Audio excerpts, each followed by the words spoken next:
नमस्कार, मैं योगेश राणा। कुमार विश्वास से चूक हुई है जिसकी सब ओर चर्चा हो रही है। अब सवाल यह है कि ये चूक कितनी बड़ी है, कितनी गंभीर है, क्योंकि उनकी इसी चूक के कारण गुजरात में उनका एक कार्यक्रम रद्द कर दिया गया।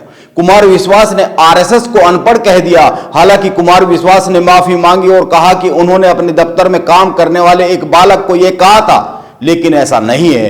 कुमार विश्वास ने साफ साफ कहा कि इस देश में दो ही तरह के लोगों का झगड़ा चल रहा है। एक वामपंथी है जो कुपड़ है, उन्होंने पढ़ा सब है लेकिन गलत पढ़ा है, और एक ये वाले हैं, इन्होंने पढ़ा ही नहीं है, ये सिर्फ बोलते हैं, हमारे वेदों में देखे नहीं है कैसे है। कुमार विश्वास की बात से यह तो साफ है कि वो अपने ऑफिस के एक बालक के माध्यम से पूरे आरएसएस पर टिप्पणी कर रहे थे। लेकिन सवाल यह है कि कुमार विश्वास से यह जो चूक हुई है, यह चूक कितनी गंभीर चूक कही जा सकती है।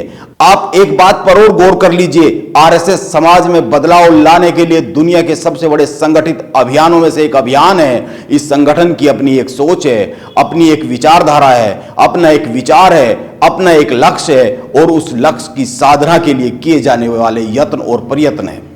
आप इस संगठित अभियान से सहमत हो सकते हैं, असहमत भी हो सकते हैं, लेकिन एक महाअभियान जिससे ज्ञान, विवेक और विचार के अलग अलग पायदानों पर खड़े लाखों लोग जुड़े हुए हैं और जुड़ रहे हैं, वो अनपढ़ कैसे हो सकता है? और मैं तो कहता हूं कि इस संगठन से जुड़ा एक बालक भी अनपढ़ कैसे हो सकता है? वो सीखने और समझने की प्रोसेस में बहुत नीचे पायदान पर खड़ा हुआ हो सकता है, लेकिन अनपढ़ नहीं हो सकता।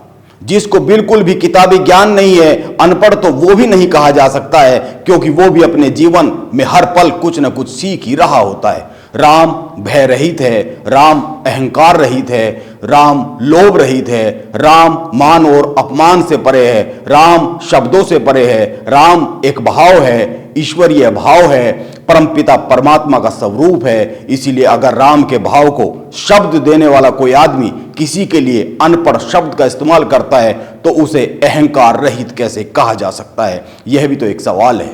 तू अज्ञानी है, किसी के लिए यह उच्चारण कहने वाला कोई ज्ञानी हो सकता है क्या? यह भी तो एक सवाल है। इसीलिए मैं मानता हूं कि कुमार विश्वास के दफ्तर में काम करने वाले उस बालक का सम्मान किया जाना चाहिए, क्योंकि उसके पास सवाल है, और जिसके पास सवाल होते हैं, क्योंकि उसने कुमार विश्वास से सवाल किया है, और जिसके पास सवाल है वो तो अनपढ़ हो ही नहीं सकता है। कुमार विश्वास आज बड़ा नाम है, और वो अपने अपने राम नाम से देश में जगह जगह राम कथाएं करते हैं। लेकिन हमें तो हमारे बड़ों ने यह बताया है, यह समझाया है कि राम सबके है, वो किसी एक के नहीं है। और आप ध्यान दीजिए, जब हम किसी के संदर्भ में अपने बोलते हैं तो यह अधिकार को दर्शाता है, यानी हम हक जता रहे हैं, और भगवान पर हक तो जताया ही नहीं जा सकता है, भगवान के सामने तो समर्पण किया जाता है। इसीलिए राम केवल अपने नहीं है, राम सबके है।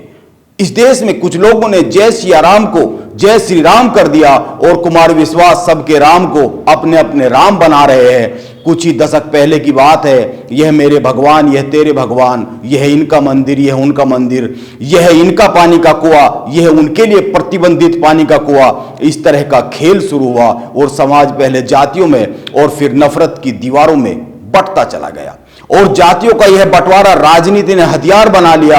आज इसी पर राजनीति हो रही है, और सत्ता को पाने के लिए यह खेल चल रहा है। आप थोड़ा ठहर कर सोचिए तो सही, महापुरुष कभी किसी एक के होते नहीं हैं, और अगर ऐसा करने की कोशिश की जाती है तो बाबा साहब भीमराव अंबेडकर जैसे महापुरुष का नाम राजनीतिक हथियार के तौर पर इस्तेमाल करने का जरिया बन जाता है। अंत में मैं तो यही कह सकता हूं कि कोई भी अनपढ़ नहीं हो सकता है। हाँ, ज्ञान, विवेक और विचार के तल अलग अलग हो सकते हैं, मेरा ऐसा मानना है। मुझे लगता है कुमार विश्वास अपने शब्दों पर आत्म अवलोकन कर ही रहे होंगे। नमस्कार, मैं योगेश राणा, आप बने रहे मेरे साथ।